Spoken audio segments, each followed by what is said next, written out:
Hey, this is Brad Jordan, aka Scarface. And don't go nowhere because we're gonna come back and talk mental illness, all right? Stay right there. All I have in this world, all I have in this world, all I have in, all I have in, all I have in this world, all I have in, all I have in, all I have in, all I have in, all I have in, all I have in this world.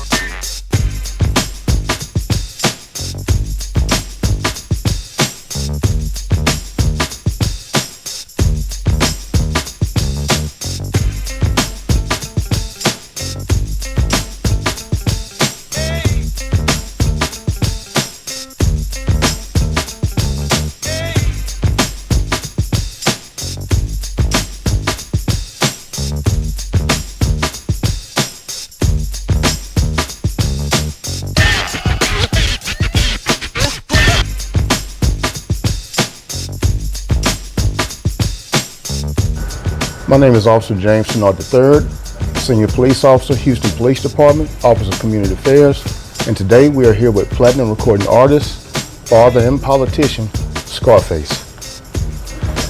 How y'all doing? Appreciate you having me. Thanks for having me. Thank you, man.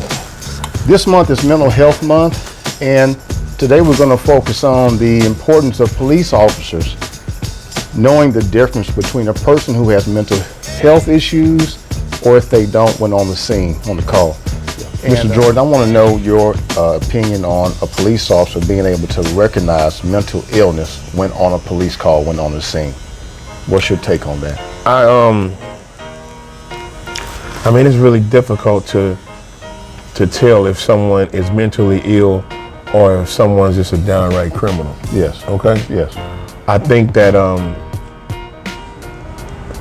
that when you arrive at the scene, if someone's there, I think that the person that's there should make law enforcement know that this person has a mental issue. If there's no one there, then that officer should be trained in a manner where they can almost be certain that this is a mental illness issue with this individual. Right. Because what we're running into is the officer is not trained properly in the mental health awareness situation, and it turns up that we got someone shot. Yes. And the officer being scrutinized because of the move that he made, when he was not properly trained in the first place to detect when someone is mentally ill or if someone is well, he know the difference between he know the criminal. Yes. But the mental illness or mentally ill criminal is a step that we need to get in the right direction as far as what Chief Fenner is doing and putting everybody, on notice that we're going to take more precaution when dealing with these mental health issues or mental health individuals. Right. And give the proper training to our police department. Right. You know what I mean? And Chief Fenner has always been a great community leader. Always wanted to reach out and see how everything is moving in the neighborhoods, man. So I respect him and I love him for that. Right. We have things in place. We have the hot team. We have the CERT units. So when we, as Houston police officers, what's the hot team? The homeless outreach team, Brad, is police officers who specifically deal with the homeless population we have here in downtown Houston. If there is an issue where the homeless person needs an ID or social security card, the homeless reach officer will come out and provide those services for them. Yeah, where they can get what they need. Housing, food, clothing, whatever services that it may need, medical too. Give me the CERT team. Yeah, the CERT team is a team of officers where they travel with a licensed social worker, a clinician. Right. So if, let's just say me and you were officers and we got called to the scene and there was a person who was having an episode, maybe schizophrenia, maybe in crisis, we would call the CERT team. They would come out, the officer, and they travel with the clinician. Nice. And the clinician will do the evaluation. And that helps, man. It does. That really helps, man. It does. And what it does, it prevents the person who is in crisis taking them to jail when really they need to have mental health services. That's really what needs to be done. Right. So that's the difference between the two. Man, it seems like you guys are really taking the step you know, ahead in a totally different direction in dealing with police in this community, man. And I'm sure that all of our colleagues and family members are appreciative of that, man, because I remember growing up, man, if the police showed up, somebody was going to jail. That's true. That's true. Yeah. Hey, man, if they pulled up, somebody was going to jail. It didn't matter. Well, we grew up in the same area. Oh, that's right. Yeah. That's right. I do. Southside. That's right. But technology and education has changed things over the years. So we've come a long way in policing. Yes, no doubt, man. Thanks to people like Troy Tennard. Man. Yeah. Bringing the community together. We appreciate you, man. Yeah, we really appreciate you. We do. And you know what too? I wanna express, I don't want our community, black, brown, to stray away from being police officers. Correct. Yes. Yes. I don't want them to stray away from being firefighters. Yes. Because there's no way that any city can operate without fire. That's right. And police. We need police. We have to put these youngsters in the mindset of policing. Yes, that's true. That's true. You know what I mean? And firefighting, man. Because imagine if the next generation don't nobody do it. That's right. And ain't nobody there to do it. That's right. That's right. Yeah. That's right. Be cold-blooded, man. Yeah. Nobody there to put out the fire, and nobody there to stop the robbery. We need police officers, we need firefighters. And in regards to the mental health segment that we're talking about, it's about showing compassion.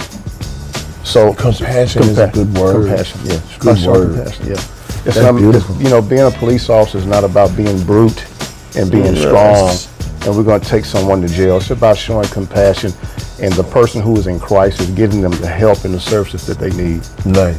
We have NPC, that's the Neuropsychiatric Center. If you have a patient that's in, a consumer that's in crisis, the officer can bring that person there, and they actually a psychiatrist will see them and medicate them, and I believe they can stay maybe 1 or 2 days until they stabilize, and then they can go on with their life.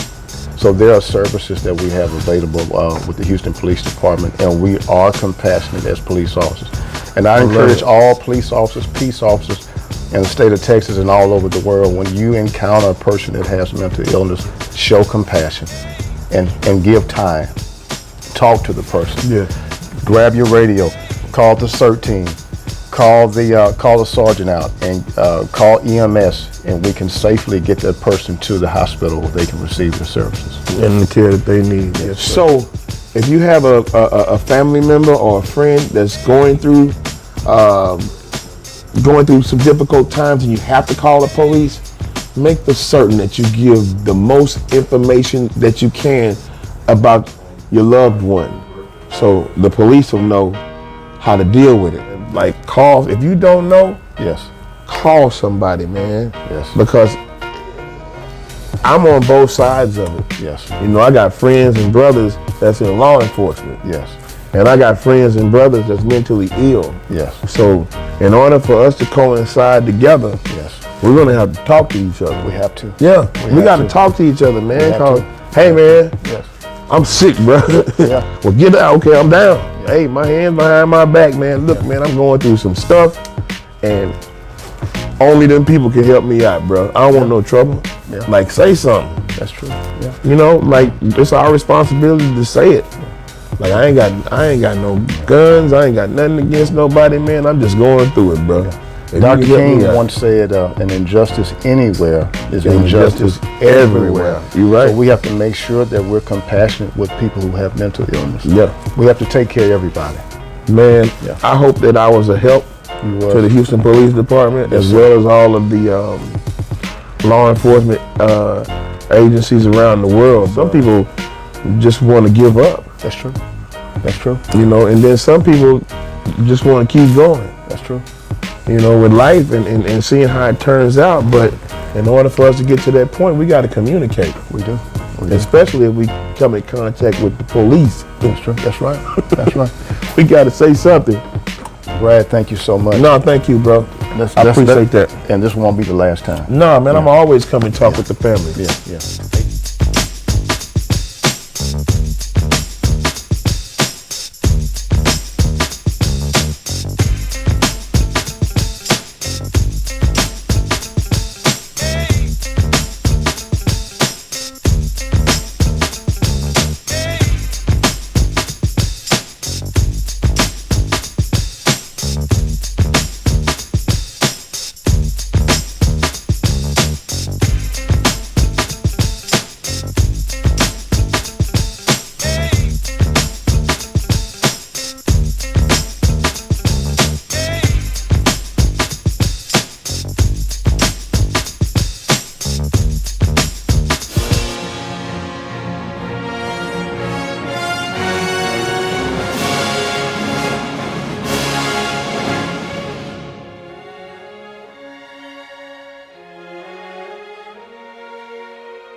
My name is James Tennard III, Senior Police Officer, Houston Police Department, Office of Community Affairs, and this is Mental Health Awareness Month, and today we're going to talk about the Joker and his bout with mental illness.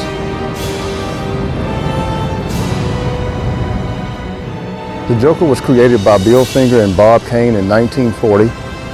His first appearance was on Batman #1, April 25th, 1940, and he was depicted as Batman's arch enemy, the clown prince of crime. The Joker was depicted to be a sinister person, but most people don't know that he suffered from mental illness. And per the DSM-5, and this is the DSM-5 is what the mental health professionals use as a manual to diagnose a disorder. The Joker's diagnosis was narcissistic personality disorder, and his was an onset by his environment. And what I mean by that is the Joker was raised by his mother and his stepfather, and his stepfather abused him very bad. Physical abuse, closed fist, punching and hitting, cutting with the knife on the skin, things of that nature, and verbal abuse. And as the Joker got older, he became psychotic. And some mental health professionals would say he probably had bipolar disorder with psychotic features. Some say schizophrenia, but most important, he suffered from mental illness.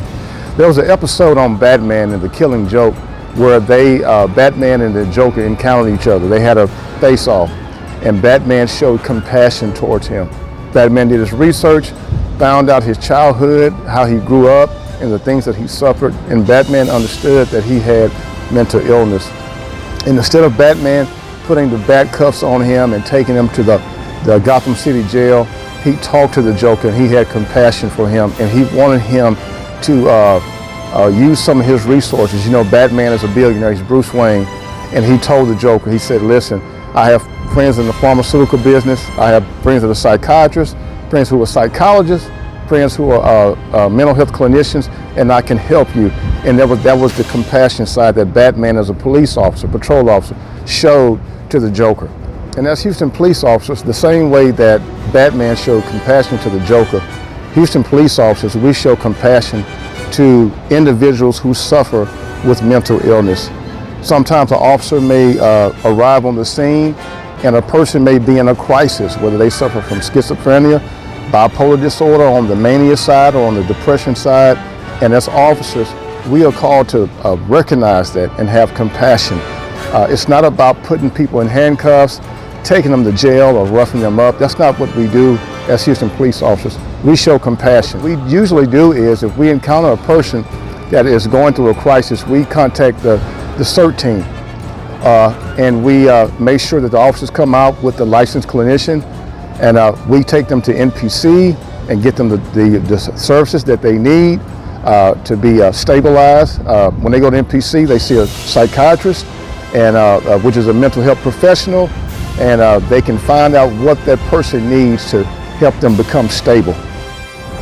DC Comics, they have many villains. I mean, as you see right here, we have the Riddler, we have Black Adam, we have Sinestro, we have Lex Luthor, we have Darkseid, but there is no one like the Joker. And he has 3 names: Jack Napier, Arthur Fleck, and the Red Hood. And this guy was so disturbed mentally because of his childhood. This is called the environmental onset of his psychosis or his mental illness. If you notice some of the Joker movies where he's laughing uncontrollably, when he becomes nervous, he will laugh uncontrollably where he can't stop, and that is a part of his mental illness. That's one of the signs. And officers, if you're on the street and you notice someone that they're laughing out of control, or maybe talking to themselves, or maybe they have an appearance of looking dirty and laying on the ground, those are signs of mental illness. And when you see that, have compassion, treat them right, get them the help that they need, and a licensed mental health professional, and so they can receive their meds, where they can be stabilized, and you will be doing a great service to them. And to citizens, if you encounter a person that's in a mental health crisis, take notes and look at and observe to see what type of behavior or characteristics that they're displaying. So you can give that information over to the officer or to the dispatch. So when the officer arrives, they'll have a better idea on how to help that individual. And just like Batman and the Joker, they worked it out. Batman found out what the Joker, what his needs were as it pertains to mental health. Police officers, Houston police officers all across the world, when you encounter a person with mental illness, do whatever you can. Show compassion. Time is everything. Talk to the person. Figure out what's going on. Get on your radio. Call the CERT team or your mental health professional teams that your agency may provide, and make sure you have everything listed, all the signs, all the characteristics that person exhibits. So when they get to the psychiatrist or the psychologist, that person can receive the best mental health care that they need so they can be stabilized and return back to their normal life. I'm Officer James Tennard III. This is the Houston Super Hero Police Chronicles. Thank you.